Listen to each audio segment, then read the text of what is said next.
सुप्रभात विद्यार्थियों।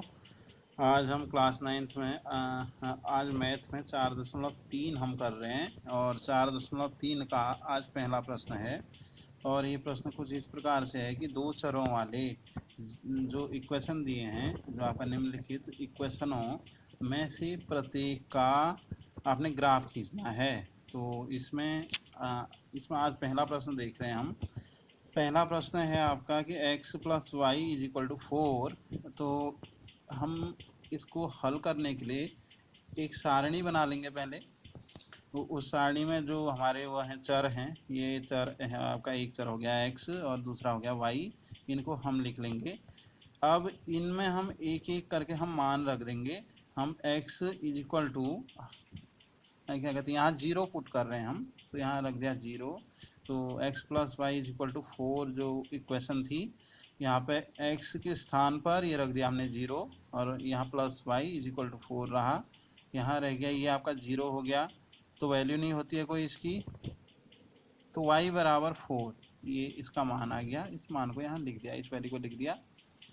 अब फिर क्या करेंगे, फिर हम दूसरा मान उसकी जगह x की जगह जो यहाँ एक 0 लिखा था, ठीक है, और दूसरी वैल्यू हम यहाँ रख देते हैं 4। और 4 रखने पर अब y की वैल्यू आ जाएगी आपका 0, ठीक है। तो इक्वेशन 1 के लिए ये टेबल बन के आ गई। अब इक्वेशन 2 इसमें हम देख रहे हैं, ये x less y is equal to 2। तो इसके लिए भी हम क्या बना दे रहे हैं, हम टेबल बना रहे हैं। और वह टेबल कुछ इस प्रकार से बना रहे हैं कि पहले हम क्या कर रहे हैं कि इस चर का हम मान रख रहे हैं। अब यहाँ पे हमने रख दिया आपका कि x इज इक्वल टू 0, ठीक है। ये जब क्या कहते हैं वो 0 रखा, तो यहाँ पे हो गया 0 plus y is equal to 2।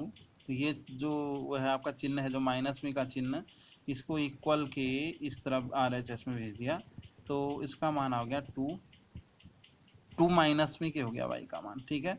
तो इसी को हमने कहाँ वो कर दिया, इसको हमने इस टेबल में यहाँ लिख दिया, पुट कर दिया। फिर इसी का मान फिर हमने क्या करा, जो इसका चर नंबर दूसरा चर है जो y है, इसका मान हमने 0 पुट किया। और ये करने पर x less 0 is equal to 2, then x is equal to 2। ये यहाँ टेबल नंबर आपकी 2 बन गई। अब हम क्या करेंगे, इन दोनों से ही हम इसका हम यहाँ ग्राफ तैयार करेंगे। तो अब बच्चों देखते हैं हम इसका ग्राफ।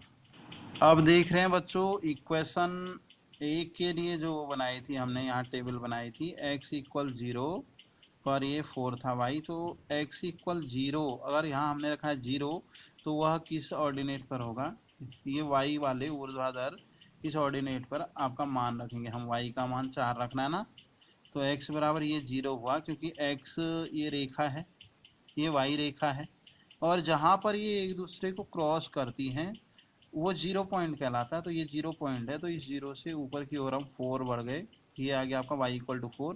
और यहाँ पर हमने क्या कर दिया, यहाँ पे एक पॉइंट दे दिया, ठीक है बच्चों। अब दूसरी वैल्यू जब हम देख रहे हैं कि x इक्वल टू 4 कहाँ पर है, जब y की आपका 0 वैल्यू है, तो इस 0 पर हम कहाँ बढ़े, आपका इस y पे बढ़े, तो x एक्सिस पर हम 4 पे आ गए। 4 पे हमने यहाँ पे एक पॉइंट दे दिया और पॉइंट को हमने चारों ओर से अंडरलाइन कर दिया, ठीक है। अब ये दोनों इन पॉइंटों को जोड़ देंगे, जोड़ने वाली एक वो खींच दी आपकी लाइन, और ये लाइन क्या हो गई, x less y equal to 4। ये आपका एक नंबर जो इसका था वो आपका वो हो गया, कंप्लीट हो गया। हमने इस रैखिक इक्वेशन के लिए हमने क्या खींच दिया, ग्राफ खींच दिया, ठीक है। अब दूसरा ग्राफ, अब दूसरा ग्राफ के लिए हम इक्वेशन देखते हैं। इसकी जो ये दी है हमें, ये यहाँ जो टेबल दी है इसको देखते हैं। यहाँ आपको दे रखा है कि x इक्वल टू आपका 0 है, ठीक है, और y की वैल्यू यहाँ -2 है। तो x इक्वल 0 इधर बढ़ गए, ठीक है, और y में हम -v में जा रहे हैं, तो यहाँ नीचे की ओर आ गई, तो ये हो गया -2, ठीक है।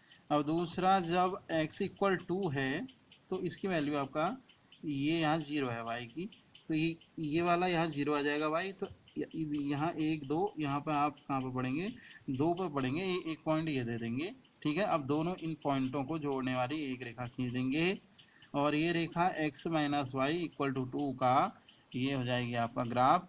ओके बच्चों, इसको आप देखेंगे, ठीक है, और समझेंगे और नोट कर लेंगे, ठीक, और सब्सक्राइब भी इस चैनल को आप कर देंगे। Okay, thanks.